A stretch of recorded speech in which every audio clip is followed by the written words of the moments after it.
Hello everyone, welcome to my channel. इस video में हम क्लास 8th के chapter first crop production and management को समझेंगे। देखिए, अगर आपको वीडियो थोड़ा फास्ट लगे तो आप इसको स्लो कर सकते हैं।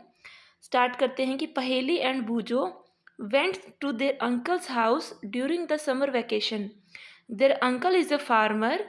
One day they saw some tools like khurpi, sickle, shovel, plough etcetera in the field. Paheli और भूजो नाम के दो बच्चे अपने अंकल के घर पे गए गर्मी की छुट्टियों में।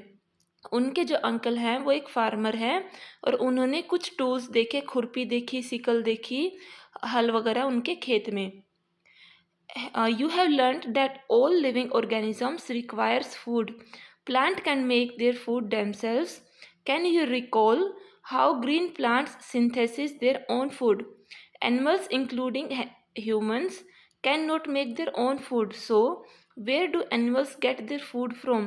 देखिए, जो प्लांट्स होते हैं वो अपना खाना खुद बना लेते हैं, लेकिन जो एनिमल्स होते हैं, ह्यूमन बींग्स को भी इंक्लूड करने के बाद, वो लोग अपना खाना खुद नहीं बना सकते। तो वो अपना खाना कहाँ से लेते हैं, इस चैप्टर में हम यही समझेंगे। स्टार्टिंग चलो करते हैं कि 1.1 agriculture practices. Till 10,000 BCE people were nomadic. They were wandering in groups from place to place in search of food and shelter. They ate raw fruits and vegetables and started hunting animals for food. Later, they cultivate land and produce rice, wheat and other crops. Thus was born agriculture. देखिए, 10,000 before Christ जो period था, उस समय जो लोग थे वो घुमक्कड़ होते थे। मतलब वो एक जगह नहीं रुकते थे, एक जगह से दूसरी जगह खाने की और रहने की तलाश में जाते रहते थे। वे कच्ची सब्जियां, कच्चे फ्रूट्स खाते थे और जो जानवरों का वो शिकार करते थे। लेकिन धीरे धीरे उन्होंने राइस की खेती, गेहूं की खेती और दूसरे क्रॉप्स की खेती करने लग गए थे वो, और इसी को कहते हैं कि एग्रीकल्चर की शुरुआत वहीं से हुई थी। When plants of the same kind are cultivated at one place on a large scale, it is called a crop. For example, crop of a wheat means that all the plants grown in a field are that of wheat. देखिए, crop किसे कहते हैं कि एक ही जगह पर एक ही type के जो पौधे हैं वो उगाए जाते हैं, उसे क्रॉप कहते हैं। उदाहरण के लिए, अगर मान लो एक ये खेत है, इसमें सिर्फ गेहूं ही उगाई गई है, वीट ही उगाई गई है, तो उसे कहेंगे कि ये वीट की खेती हो रही है। यहाँ पर आगे है कि you already know that crops are different like cereals, vegetables and fruits. These can be classified on the basis of season in which they grow.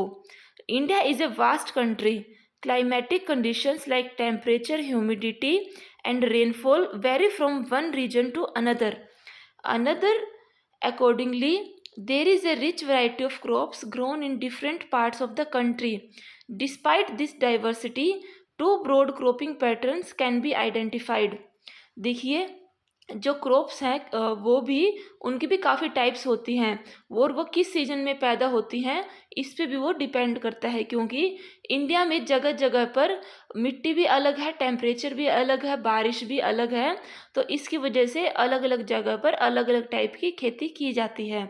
और ये जो खेती है वो मेनली दो टाइप में हम डिवाइड कर देते हैं सीजन के अकॉर्डिंग, कि खरीफ क्रॉप्स और रबी क्रॉप्स। खरीफ क्रॉप्स क्या होती हैं? The crops which are sown in the rainy seasons are called kharif crops. Rainy season in India is generally from June to September. Paddy, maize, soybean, groundnut and cotton are kharif crops. देखिए, वो crops जो rainy season में बोए जाते हैं उन्हें कहते हैं खरीफ क्रॉप्स। और जो ये सीज़न होता है जून से सितंबर में, इनको बीजा जाता है। इनके एग्जांपल्स हैं पैडी, मेज मतलब चावल, मक्का, सोयाबीन, मूंगफली और कॉटन, ये सब है खरीफ क्रॉप्स। आगे है rabi crops. The crops grown in the winter season October to March are called rabi crops. जो क्रॉप्स सर्दियों में उगाई जाती हैं अक्टूबर से मार्च तक, उनको कहते हैं रबी क्रॉप्स। एग्जाम्पल्स हैं wheat, gram, P, mustard and linseed. Beside these, pulses and vegetables are grown during summer at many places. जो pulses और जो vegetables हैं वो समर में ही उगाई जाती हैं काफ़ी जगह पर। आगे है basic properties of crop production. Crop production की बेसिक प्रॉपर्टीज क्या होती हैं? देखिए, cultivation of crops involve several activities undertaken by farmer over a period of time. You may find that these activities are similar to those carried out by a gardener or even by you when you grow ornamental plants in your house. देखिए, जैसे हम अपने घर में plants वगैरह को उगाते हैं वैसे ही जो फार्मर्स हैं वो क्रॉप्स को अलग अलग एक्टिविटीज़ के द्वारा कल्टीवेट करते हैं। मान लो उनको बोना है, उसमें से घास फूस निकालना है, फिर उसकी कटाई करनी है, उसको इकट्ठा करना है फसल को, ये सारी चीज़ें फार्मर्स करते रहते हैं। इनमें से है agriculture practices which are listed below are, first number पे है प्रेपरेशन ऑफ सॉइल, दूसरे पे है सोइंग, थर्ड है adding manure and fertilizers, manure और फर्टिलाइजर्स को फिर उसमें ऐड करना, फिर है irrigation, protecting from weeds, harvesting and storage. देखिए, ये सारे जो प्रैक्टिसेस हैं ये एक किसान करता है उस क्रॉप को पूरा बेसिक से लेकर एंडिंग तक, मतलब उगाने से लेकर स्टोरेज करने तक। सबसे पहले है preparation of soil. Preparation of soil is the first step before growing a crop. One of the most important tasks in agriculture is to turn soil and loosen it. This allows the roots to penetrate deep into the soil. The loose soil allows the root to breathe easily even when they go deep into the soil. Why does the loosening of the soil allow the roots to breathe easily? देखिए, सबसे पहले होता है हमें जो मिट्टी है वो तैयार करनी पड़ती है। उसके लिए जो मिट्टी है उसको पलटना पड़ता है। आप देखेंगे कई लोग पहले हल को यूज़ करते थे, एक ये ऐसा चीज़ थी। इससे क्या था, इतने सारे, मान लो हम खेती कर रहे हैं तो उसका इतना पोर्शन वो मिट्टी उलट जाती थी, ताकि जो उसमें जो हम पेड़ उगाएं, ये क्रॉप कोई भी उगाएं, उसकी जो जड़ें हैं वो नीचे तक जाके भी काफ़ी नीचे तक चली जाएं और वो वहाँ पे सांस ले सके। The loosened soil help in growth of the earthworm and microbes present in the soil. These organisms are friend of farmer since they further turn and loosen the soil and humus to it. But the soil needs to be turned and loosened. देखिए, जो ये जिस मिट्टी को जो हम loose कर देते हैं उसमें क्या होता है कि अर्थवर्म और जो माइक्रोब्स हैं वो भी जो प्रेजेंट है वो भी, उनकी भी ग्रोथ हो जाती है। और ये जो ऑर्गेनिजम्स हैं ये फार्मर के फ्रेंड होते हैं, क्योंकि ये मिट्टी को और टर्न करते हैं और उसको लूज कर देते हैं और उसमें ह्यूमस को ऐड कर देते हैं, उसके वो न्यूट्रिएंट्स बढ़ा देते हैं। You have learned in the previous classes that soil contains minerals, water, air and some living organisms. In addition, dead plants and animals get decomposed by soil organisms. In this way, various nutrients in the dead organisms are released back into the soil. These nutrients are again absorbed by plants. देखिए, जो मिट्टी होती है, soil होती है, उसमें minerals हैं, water है, एयर है और लिविंग ऑर्गेनिजम्स होती हैं। कुछ डेड प्लांट्स और एनिमल्स जो भी, वो भी डिकम्पोज हो जाती हैं इन सॉइल ऑर्गेनिजम्स के द्वारा। तो इसी प्रकार जो ये जो डेड ऑर्गेनिजम्स हैं ये दोबारा से मिट्टी में ही चले जाते हैं और उसको न्यूट्रिएंट्स दे देते हैं और वो प्लांट्स बाद में एब्जॉर्ब कर लेते हैं। Since only a few centimeters of the top layer of the soil supports plant growth, turning and loosening of soil brings the nutrient rich soil to the top so that plants can use their nutrients. देखिए, जो हम मिट्टी को turn करते हैं, जो loose करते हैं, वो जो ऊपर नीचे मिट्टी हो जाती है उससे न्यूट्रिएंट्स ऊपर की तरफ आ जाते हैं जिसको प्लांट्स ईजिली एब्जॉर्ब कर सके। आगे चलते हैं। Thus, turning and loosening of a soil is very important for cultivation of crops, कि क्रॉप्स के कल्टिवेशन के लिए टर्निंग और लूजनिंग बहुत ही इंपॉर्टेंट है। The process of loosening and turning of soil is called tilling or ploughing. This is done by using a plough. Plough are made of wood or iron. If the soil is very dry, it may need watering before plowing. The plowed field may have big clumps of soil called crumbs. It is very necessary to break these crumbs.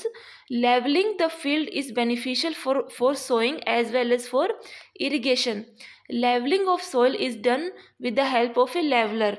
देखिए ये आप नीचे photo में भी देख रहे हैं कि प्लो इसमें ये दो बैल जोड़ रखे हैं और एक किसान अपने खेतों की ये जो जैसे यहाँ पे मिट्टी है ये इसको ऊपर नीचे कर रहा है, इसको लूज भी कर रहा है। इसे कहते हैं टिलिंग या प्लोइंग।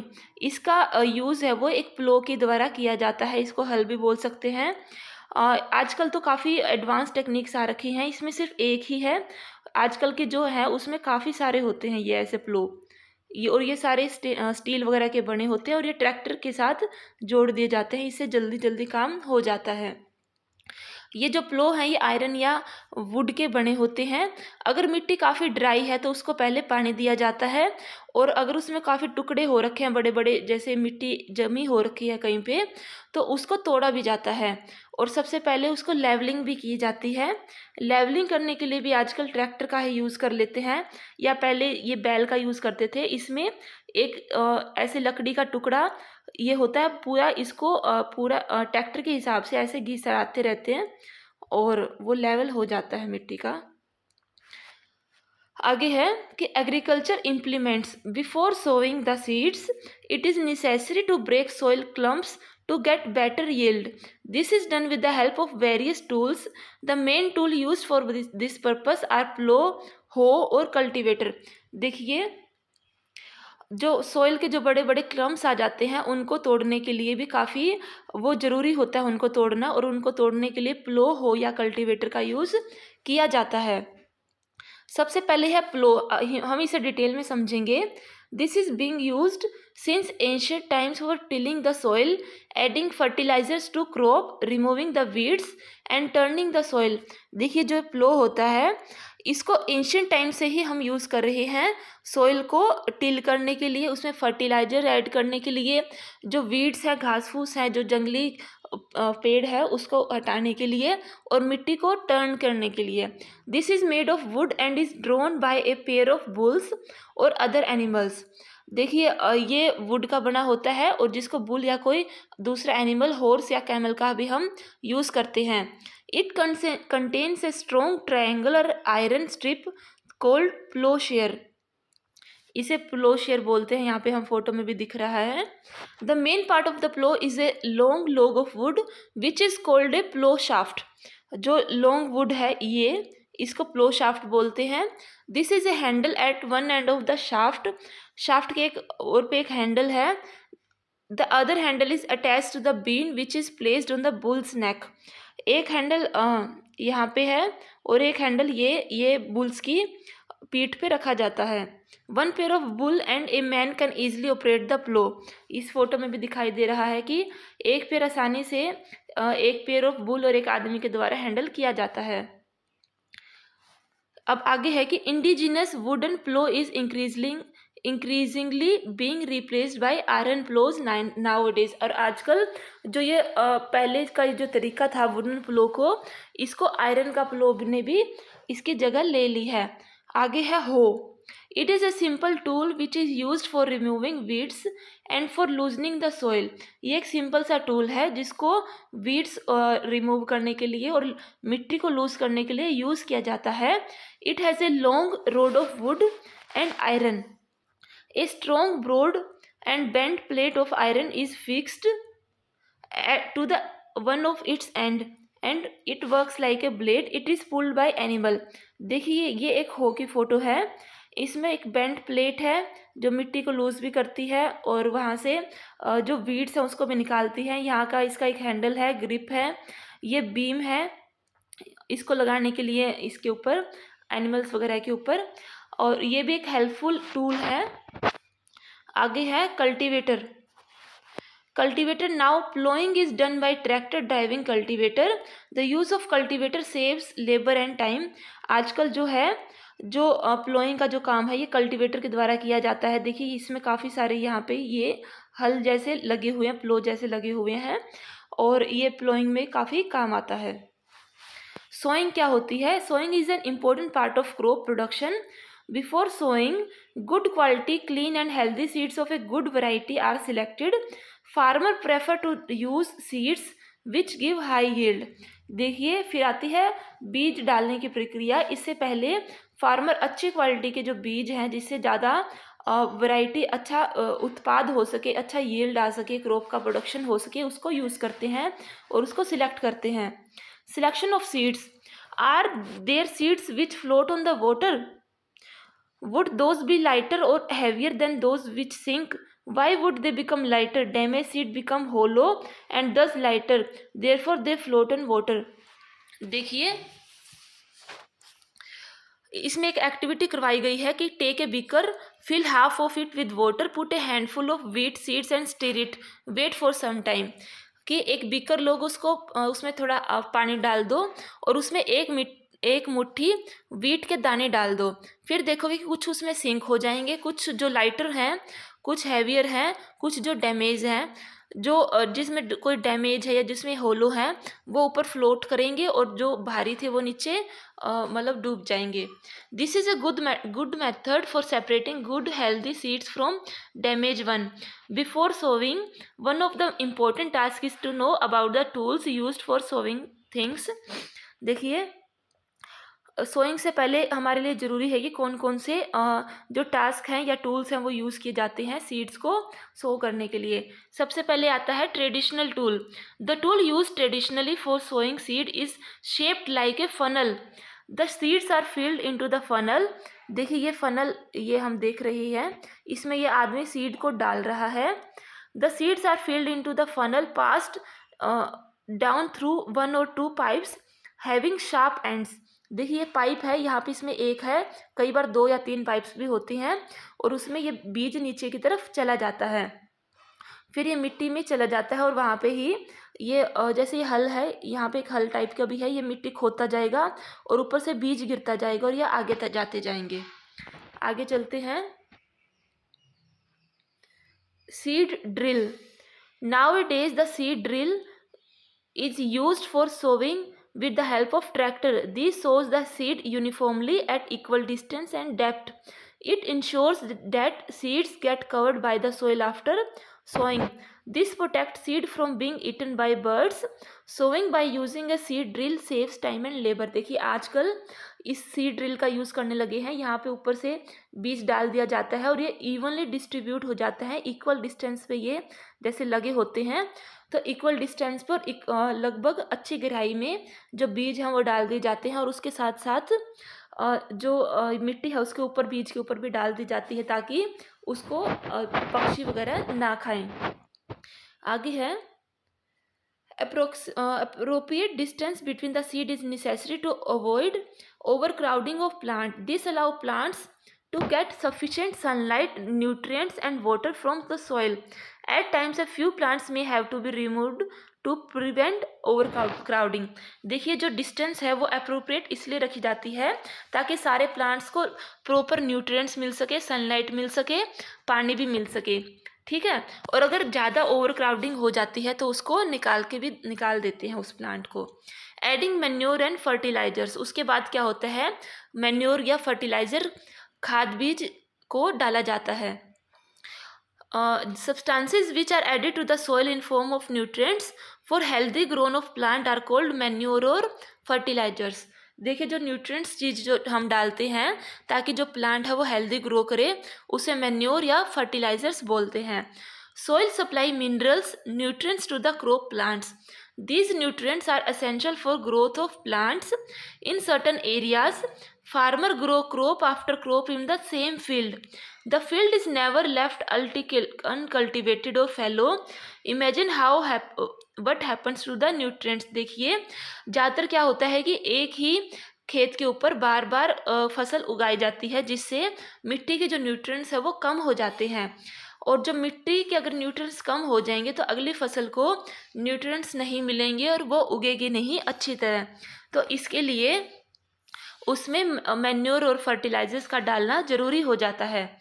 आगे है कि continuous cultivation of crops make the soil poor in nutrients, therefore farmer have to add manure to the field to replenish the soil with nutrients. This process is called manuring. Improper or insufficient manuring result in weak plants. देखिए लगातार जो खेती करते हैं उसकी वजह से nutrients कम हो जाते हैं, तो इसकी वजह से फार्मर्स को मैन्योर्स दोबारा डालना पड़ता है ताकि जो मिट्टी के जो न्यूट्रिएंट्स हैं वो पूरे हो सके, और इस प्रोसेस को कहते हैं मैन्योरिंग। अगर प्रॉपर मैन्योरिंग नहीं होगी तो उससे वीक प्लांट्स ही उगेंगे। Manuring is an organic substance obtained from the decomposition of plants or animal waste. Farmer dump plants and animal waste in pit at open places and allow it to decompose. The decomposition is caused by some microorganisms. The decomposed matter is used as organic manure. You have learned about vermi composting in class 7th। देखिए, जो manure है एक वो organic substance होता है, और जो plants और एनिमल्स के जो वेस्ट हैं उसको डिकम्पोज करने के बाद जो भी हमें सब्सटेंस मिलता है उसे मैन्योर कहते हैं। जो प्लांट्स और एनिमल्स का जो वेस्ट है उसे गड्ढे में किसी ओपन स्पेस पर डिकम्पोज होने के लिए छोड़ दिया जाता है, और जो ये डिकम्पोजिशन का जो प्रोसेस है उसे माइक्रो ऑर्गेनिजम्स कहते हैं, उसको माइक्रो ऑर्गेनिज्म के द्वारा किया जाता है। और जो डिकम्पोज जो मैटर है उसको ऑर्गेनिक मैन्योर की तरह फार्मर यूज़ करते हैं। आगे चलते हैं। Did plants in all the glasses grow, ये एक एक्टिविटी है 1.2। टेक मूंग और ग्राम seed and germinate them. Select 3 equal size seedling. Take 3 empty glasses and similar vessels. Mark them A, B, C. To glass A, add little amount of soil. Mix with a little cow dung manure. In glass B, put the same amount of soil mixed with a little urea. Take the same amount of soil in glass C without adding anything. देखिए 3 glass low A, B, C, इनमें मिट्टी सब में बराबर डालो। एक में थोड़ा सा मैन्योर डालो, दूसरे में थोड़ा सा यूरिया डालो, एक फर्टिलाइज़र है, और तीसरे में कुछ भी मत डालो। और इसमें ग्राम के सीड या मूंग दाल आप उगाओ तो इसमें देखेंगे कि इसमें सबसे कम पौधा है और इसमें थोड़ा सा ज़्यादा हो गया है। Now pour the same amount of water in each glass and plant the seedling in them. Keep them in safe place and water them daily. After 7 to 10 days, observe their growth. अब इनमें बराबर पानी डालो और इनकी care करते रहो, रोज की रोज इनमें पानी डालो और धीरे धीरे ऑब्जर्व करो। Did plants in all the glasses grow at the same pace? क्या जो प्लांट्स है वो सेम पेस सेम गति से उग रहे हैं? Which glass show better growth of plant, in which glass was the fastest growth. देखिए किस ग्लास में ज़्यादा ग्रोथ हुई, किस में तेज़ी से ग्रोथ हुई, ये सब आप ऑब्जर्व करो। आगे है कि जो फर्टिलाइजर्स हैं they are chemical which are rich in particular nutrient. How are they different from manure? Fertilizers are produced in factories. Some example of fertilizers are urea, ammonium sulphate, super phosphate, potash, NPK, nitrogen, phosphorus, potassium. देखिए जो fertilisers होते हैं वो chemicals हैं जो factories वगैरह में produce करे जाते हैं, और ये एक न्यूट्रिएंट स्पेसिफिक होते हैं। जैसे अगर मान लो सल्फेट है तो इसमें सल्फेट की अमाउंट ज़्यादा होगी, अमोनियम है तो इसमें अमोनिया की अमाउंट ज़्यादा होगी, यूरिया है तो इसमें यूरिया ज़्यादा होगा, पोटैश है तो पोटैश ज़्यादा होगा, NPK में नाइट्रोजन, फॉस्फोरस, पोटेशियम की अलग अलग जो ये जो न्यूट्रिएंट्स हैं ये फर्टिलाइज़र्स में मतलब इनको फैक्ट्री में प्रोड्यूस किया जाता है। The use of fertilizers has help farmer to get better yield of crops such as wheat, paddy and maize, but excessive use of fertilizers has made the soil less fertile. Fertilizers have also become a source of water pollution. Therefore, in order to maintain the fertility of the soil, we have to substitute fertilizers with organic manure or leave the field uncultivated in between two crops. देखिए ये जो fertilisers हैं, ये जो chemicals हैं, इनका use करने के बाद जो क्रॉप्स के जो यील्ड है मतलब कि जो उसकी क्वांटिटी तो ज़्यादा मिल जाती है वीट की, पैडी की, मेज की, लेकिन इनका एक्सेसिव यूज़ करने के बाद जो मिट्टी है वो फर्टाइल, उसकी फर्टिलिटी कम हो गई है, वो कम फर्टाइल हो गई है, और इसकी जो फर्टिलाइजर्स की वजह से वाटर पोल्यूशन भी काफ़ी हो जाता है। तो इसलिए ज़रूरी है कि सॉइल की फर्टिलिटी को मेंटेन करने के लिए हमें इन फर्टिलाइजर्स की जगह ऑर्गेनिक मैन्योर को यूज़ करना चाहिए। और 2 क्रॉप्स के बीच में मिट्टी को अनकल्टिवेटेड मतलब उसको खाली छोड़ दिया जाना चाहिए, उसमें कुछ भी नहीं उगाना चाहिए। आगे है the use of manure improve soil texture as well as its water retaining capacity. It replenish the soil with nutrients. अगर हम मैन्योर को यूज़ करते हैं तो उसकी जो वाटर को रिटेन करने की जो कैपेसिटी है, वाटर को होल्ड करने की, वो भी बढ़ जाती है। सॉइल का जो टेक्सचर है वो भी अच्छा हो जाता है और उसके जो न्यूट्रिएंट्स हैं वो भी पूरे हो जाते हैं। आगे है कि another method of replenishing the soil with nutrients is through crop rotation. देखिए सॉइल के जो न्यूट्रिएंट्स को रिप्लेनिश करने का एक तरीका है कि क्रॉप को रोटेशन किया जाए।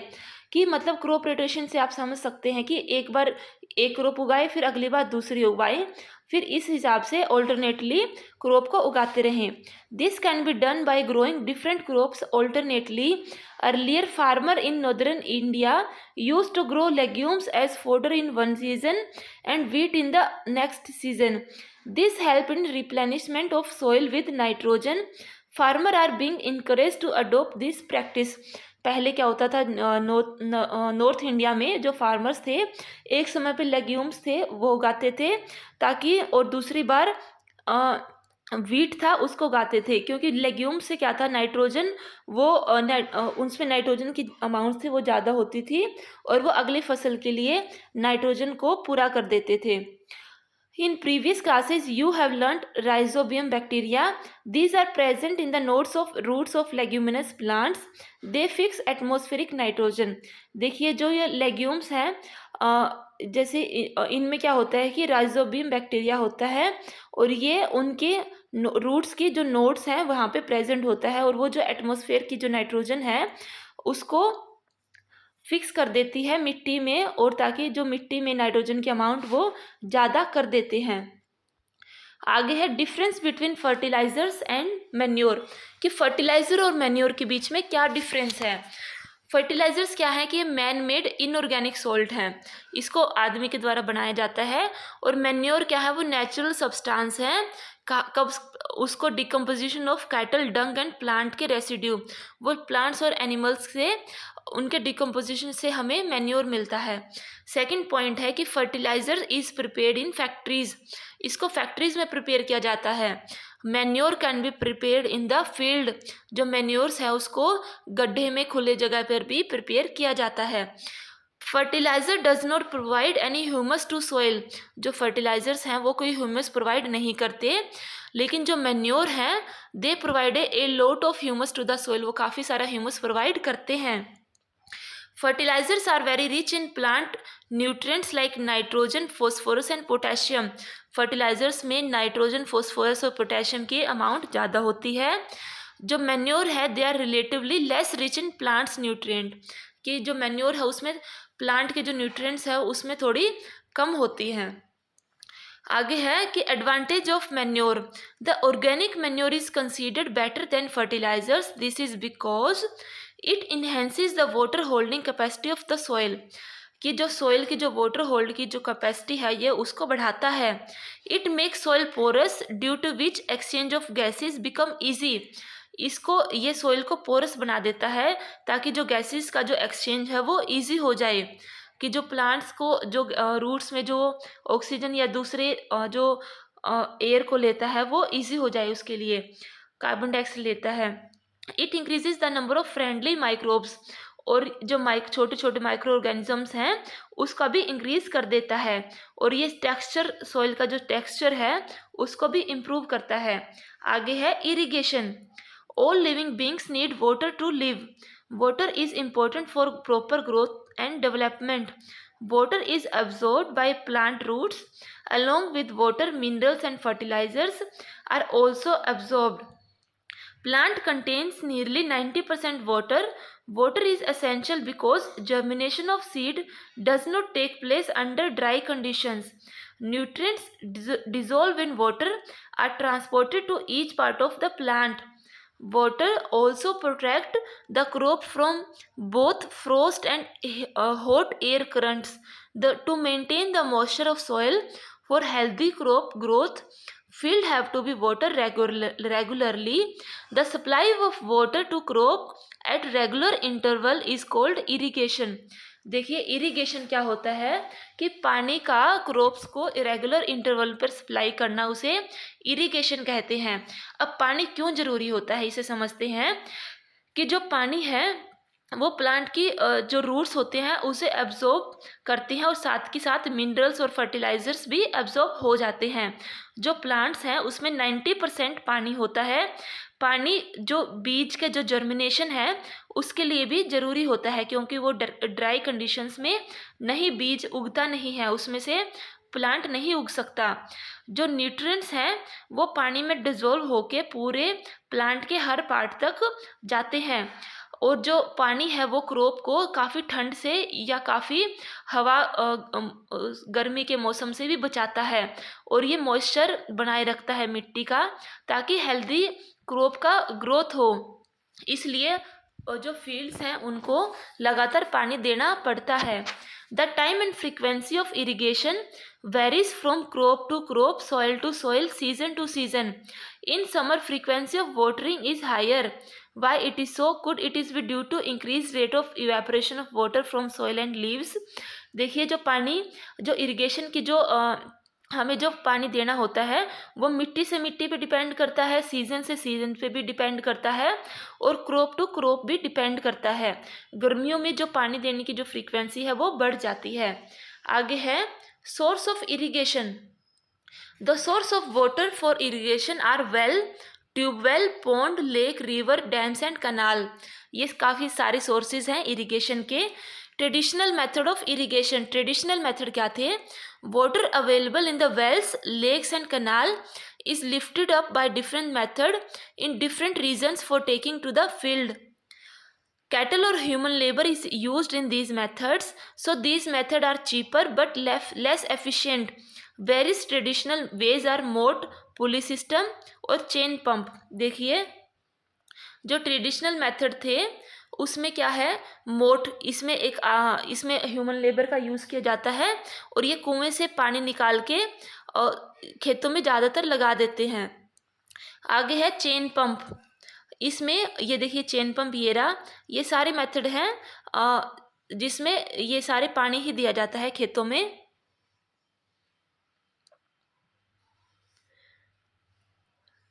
जो ये मोट है ये पुली सिस्टम के द्वारा की जाती है. ये जहाँ पे एक पुली लगा दी गई है, ये यहाँ पे इस रस्सी को खींच के नीचे से पानी निकालते हैं और ये फिर पानी को खेतों में डाल दिया जाता है. आगे है चेन पंप. चेन पंप में क्या है कि जैसे इसको बाल्टी को ही बांध दिया है, ये नीचे से जाएगा, ऊपर इसको खींचते रहेंगे, नीचे जाएगा फिर पानी लाएगा, फिर नीचे जाएगा फिर पानी लाएगा, तो एक ये चेन सी बन जाती है जिससे पानी निकलता रहता है. आगे है ढेकली. ढेकली में क्या होता है, ये एक यहाँ पे एक डंडे से बाल्टी को बांध दिया और यहाँ पे वजन डाल दिया. इसमें क्या है, जब बाल्टी भर जाएगी तो ऊपर आ जाएगी और जब खाली होएगी वो नीचे चली जाएगी. ये भी एक दूसरा तरीका है. फिर है राहत, लीवर सिस्टम. इसमें क्या है, इसमें एक एनिमल का यूज़ करके पानी को निकाला जा रहा है. Pumps are commonly used for lifting water. Diesel, biogas, electricity and solar energy is used to run these pumps. देखिए नॉर्मली आजकल क्या है, पंप का यूज़ किया जाता है जिससे बिजली वगैरह डीजल या बायोगैस का यूज़ करके इन पंप को चलाया जाता है. ये सारे ट्रेडिशनल मेथड थे, लेकिन इनमें काफ़ी कम एफिशिएंट थे क्योंकि इनमें टाइम ज़्यादा लग जाता था और प्रॉपर पानी नहीं मिल पाता था. आगे है modern method of irrigation. Modern method क्या है? Modern method of irrigation help us to use water economically. The main method used are as follows. सबसे पहले है sprinkler system. This system is more useful on the uneven land where sufficient water is not available. The perpendicular pipes having rotating nozzle on the top are joined to the main pipeline at regular interval. When water is allowed to flow through the main pipe under pressure with the help of a pump, it escapes from the rotating nozzles. It gets sprinkled on the crop as if it is raining. Sprinkler is very useful for lawn, coffee plantation and several other crops. देखिए figure 1.5 ए में है, एक sprinkler system लगा हुआ है, एक यहाँ पे मोटर का यूज़ किया गया है, और ये जो एक पाइप है ये यहाँ से पाइप, यहाँ से पानी जा रहा है, और इसके ऊपर ये परपेंडिकुलर यहाँ पे पाइप लगी हुई है, और यहाँ पे एक ये जो स्प्रिंकलर लगा हुआ है ये पानी को ऐसे चारों तरफ फेंक देता है। ये स्प्रिंकलर सिस्टम है। ये जैसे हम घरों में भी फव्वारे देखते हैं कि पाइप से पानी जा रहा है और वो फव्वारा चारों तरफ पानी फेंक देता है। ये ज़्यादातर वहाँ पे ज़्यादा यूज़फुल है, लॉन्स में, कॉफ़ी प्लांटेशन में, या जहाँ पे पानी जो मिट्टी है वो थोड़ी ऊपर नीचे है या अनइवन है। आगे है ड्रिप सिस्टम। ड्रिप सिस्टम में क्या होता है कि in this system water falls drip by drip directly near the root, so it is called drip system. Drip से जैसे हम पता चल रहा है कि बूंद बूंद, इसमें ये क्या है, जो यहाँ पे पानी जा रहा है मोटर के द्वारा, यहाँ पे पाइप में हल्का सा यहाँ छेद कर देते हैं, और यहाँ पे जो जड़ है उसके पास ही एक एक ड्रॉप ड्रॉप करके पानी प्लांट की जड़ पे पहुँच जाता है। This is the best technique for watering fruit plant, gardens and trees. Water is not wasted at all, it is a boon in the region where availability of water is poor. देखिए जहाँ पे पानी की कमी है और पानी को वेस्ट नहीं करना है, तो ये ड्रिप सिस्टम है वो ज़्यादा यूज़फुल है। आगे है प्रोटेक्शन फ्रॉम वीड्स। देखिए Bujo and Paheli went to a nearby wheat and saw that there were some other plants in the field growing along with wheat plants। देखिए wheat के plants के साथ साथ भूजो और पहेली को दूसरे और plants भी दिखे जो खेत में उगे हुए थे। In a field many other undesirable plants may grow naturally along with the crop, these undesirable plants are called weed। देखिए जिस प्लांट्स की हमें ज़रूरत नहीं होती उनको हम वीड बोलते हैं। The removal of weed is called weeding, और इनको रिमूव करना ही वीडिंग कहलाता है। Weeding is necessary since weed compete with the crop plant for water, nutrients, space and light। देखिए अगर हमारे जो क्रॉप है उसको अच्छी तरह उगाना है उसके प्लांट्स को, तो इन वीड्स को निकालना पड़ेगा, क्योंकि ये भी स्पेस लेंगे, न्यूट्रिएंट्स लेंगे, पानी लेंगे और लाइट लेंगे, जिसकी वजह से हमारी क्रॉप को नुकसान होएगा। They affect the growth of the crop, some weeds interfere even in harvesting and may be poisonous for animals and human beings. देखिए कब कुछ वीड्स हैं वो जो हार्वेस्टिंग का जो प्रोसेस होता है वहाँ पे भी या जो एनिमल्स है, ह्यूमन बींग्स हैं, उनके लिए हानिकारक हो सकते हैं, ये इंटरफेयर करते हैं। Farmer adopt many ways to remove weeds and control their growth. Farmers हैं काफ़ी वेज को यूज़ करते हैं इनको, इनके कंट्रोल को, ग्रोथ को कंट्रोल करने के लिए या इनको निकालने के लिए। Tilling before sowing of the crop helps in uprooting and killing of the weeds. देखिए जो टिलिंग करते हैं, प्लोइंग करते हैं, क्रॉप को उगाने से पहले, उसको बीज डालने से पहले, वो भी जो ये अनवांटेड जो वीड्स हैं उनको अपरूट, उनकी जो जड़ें हैं वो निकाल देती हैं और वीड्स को मार देती हैं, विच में then dry up and get mix with the soil. ये फिर ड्राई हो जाती है और मिट्टी के साथ ही मिल जाती है। The best time for removal of the weed is before they produce flowers and seeds. देखिए वो भी फ्लावर्स और सीड पैदा करती हैं, उससे पहले ही उसको रिमूव कर दिया जाना चाहिए। The manual removal include physical removal of weeds by uprooting or cutting them close to the ground from time to time. This is done with the help of a khurpi. A seed drill is also use to uproot weeds. देखिए हाथ से भी इसको उखाड़ सकते हैं खुरपी के द्वारा, या एक सीड ड्रिल का भी यूज़ कर सकते हैं, जो हमने पहले देखा था जिससे ड्रिलिंग करते थे, ऐसा एक टूल था इसके द्वारा। Weed are also control by using certain chemical like weedicides. Weeds को कंट्रोल करने के लिए जो केमिकल्स हैं उनको वीडिसाइड बोलते हैं, लाइक 2,4-D, इसका नाम है ये 2,4-D। These are spray in the field to kill the weeds. इनको स्प्रे कर दिया जाता है ताकि जो वीड्स हैं वो मर जाएं, लेकिन वो क्रॉप को कोई नुकसान नहीं करती। Weedicide are diluted with water to the extent required and spread in the field with the sprayer. देखिए ये फिगर 1.6 में स्प्रेइंग वीडिसाइड्स, ये एक आदमी स्प्रे कर रहा है यहाँ पे इसने वीडिसाइड डाल दिया है और ये एक पंप की हेल्प से स्प्रे कर रहा है वीड्स के ऊपर ताकि ये सारे वीड्स मर जाएं। As already mentioned, the weedicides and spraying during the vegetative growth of weeds before flowering and seed formation, कि सीड की फॉर्मेशन या फ्लावरिंग से पहले ही वीडिसाइड यूज़ कर दिया जाता है, स्प्रे कर दिया जाता है। और लेकिन जो स्प्रेइंग ऑफ वीडिसाइड में affect the health of farmer, so they should use chemical very carefully. They should cover their nose mouth with a piece of cloth during spraying of chemical. देखिए जो वीडिसाइड्स होते तो ये chemicals ही हैं, तो ये farmer को काफ़ी नुकसान पहुंचा देते हैं। तो इसके लिए फार्मर को अपनी नाक और मुंह को कवर करना चाहिए किसी कपड़े के साथ। फिर है हार्वेस्टिंग। हार्वेस्टिंग क्या होता है? Harvesting of a crop is an important task.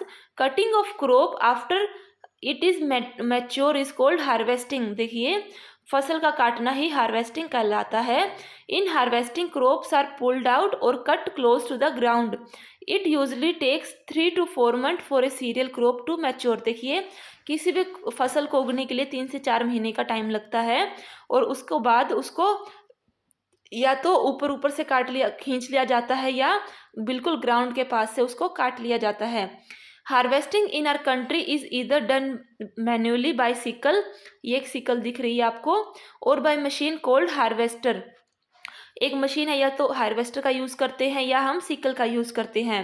In the harvested crop grain seeds need to be separated from the shaft. This process is called threshing.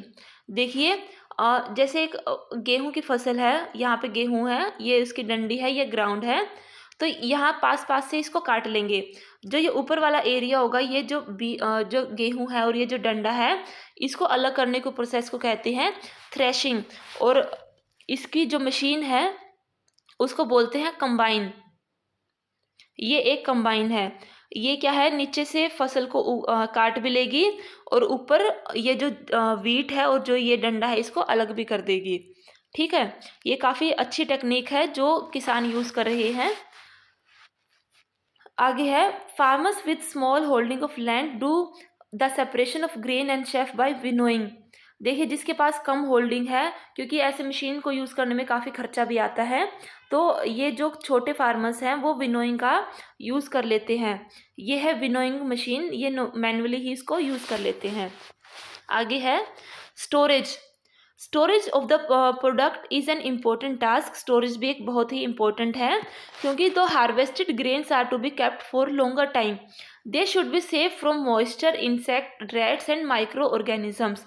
देखिए जो फसल काट दी जाती है उसको स्टोर करना भी काफ़ी ज़रूरी है, क्योंकि ताकि उसमें वो मॉइस्चर ना आए, इंसेक्ट से, रैट से या माइक्रो ऑर्गेनिज्म से उसको बचाया जा सके। Harvested grains have more mature moisture. If freshly harvested grains or seeds are stored without drying, they may get spoiled or attacked by organisms, making them unfit for use or for germination। देखिए जैसे ही हम जो harvested जो grains होती हैं, जो दाने हैं, उनमें काफ़ी मॉइस्चर होता है, और अगर बिना सुखाए उनको स्टोर कर लेंगे तो वो उनको जल्दी ख़राब हो जाएंगी, वो अनफिट हो जाएंगी यूज़ करने के लिए या जर्मिनेशन के लिए। Hence, before storing them, grains are properly dried in the sun to reduce the moisture in them. This prevents the attack of insect, pests, bacteria and fungi. देखिए इसी के लिए जो ये जो ताज़ी कटी जो ये क्रॉप है, जो दाने हैं, बीज हैं, इसको पहले सुखाया जाता है थोड़ा सा धूप में, ताकि इनके ऊपर इंसेक्ट का, पेट्स का या किसी बैक्टीरिया या फंगाई का अटैक ना हो। आगे है farmer store grain in jute bags or metallic bins. However, large-scale storage of grain is done in silos and granaries to protect them from pests like rats and insects. Figure 1.10a। इसमें ये silos for storage of grains, देखिए ये silos हैं, और दूसरा है Ghani bags में। Ghani bags के जैसे इसमें भी यूज़ करते हैं, जिसे हम बोरी बोलते हैं, जूट बैग्स में या मेटालिक बिन्स में इसको स्टोर किया जाता है। Dried neem leaves are used for storing food grains at home. सूखी नीम की पत्तियां भी यूज़ करी जाती हैं जो हम घरों में, ताकि उसमें कीड़े वीड़े ना लग पाएँ। For storing large quantity of grain in big godowns, specific chemical treatment are required to protect them from pests and micro organisms. घर में तो हम जैसे नीम की पत्तियां ही डाल देते हैं, लेकिन जो ये बड़े बड़े फैक्ट्रीज़ हैं जहाँ पे गोडाउन्स वगैरह में केमिकल ट्रीटमेंट का यूज़ किया जाता है, ताकि पेस्ट से और माइक्रो ऑर्गेनिज्म से इनको बचा सकें। आगे है food from animals. After completing this table, milk किससे मिलता है? Cow, buffalo, she goat, she camel से। After completing this table you must have seen that like plants, animal also provide us with different kind of foods. Many people living in the coastal areas consume fish as major part of their diet. In the previous classes, you have learned about the food that we obtain from plants. We have just seen that the process of crop production involves a number of steps like selection of seed, sowing, etc. Similarly, animals reared at home or in farm have to be provided with proper food, shelter and care. When this is done on a large scale, it is called animal husbandry. देखिए animal husbandry क्या होता है। जैसे हमने अभी वो देखा कि एक फसल के लिए पहले खेत को जोतना पड़ता है, फिर उसमें बीज डालना पड़ता है, फिर जो वीड्स हैं उनको निकालना पड़ता है, पानी डालना पड़ता है, न्यूट्रिएंट्स, फर्टिलाइजर्स, मैन्योर्स वगैरह डालने पड़ते हैं, फिर उसकी कटाई होती है 3-4 महीने बाद, फिर उसको स्टोर करना पड़ता है। ऐसे ही अगर हमें एनिमल से कोई प्रोडक्ट चाहिए होता है तो हमें एनिमल को पहले पालना पड़ता है, अच्छी तरह उसको खाना खिलाना पड़ता है, उसको शेल्टर, एक घर देना पड़ता है, उसकी केयर करनी पड़ती है। अगर उसको टाइम टू टाइम मेडिसिन्स भी चाहिए होती हैं कई बार, अगर कुछ भी उसको दिक्कत हो जाए। और अगर यही चीज़ अगर हम लार्ज स्केल पे करते हैं तो उसे एनिमल हस्बेंड्री कहते हैं। देखिए है, ये हमारा चैप्टर ख़त्म हो गया। चलिए, आई होप कि आपको मेरा वीडियो अच्छा लगा होगा। प्लीज़ लाइक करें मेरे चैनल को, शेयर करें और सब्सक्राइब करें। आगे थैंक यू फॉर वॉचिंग।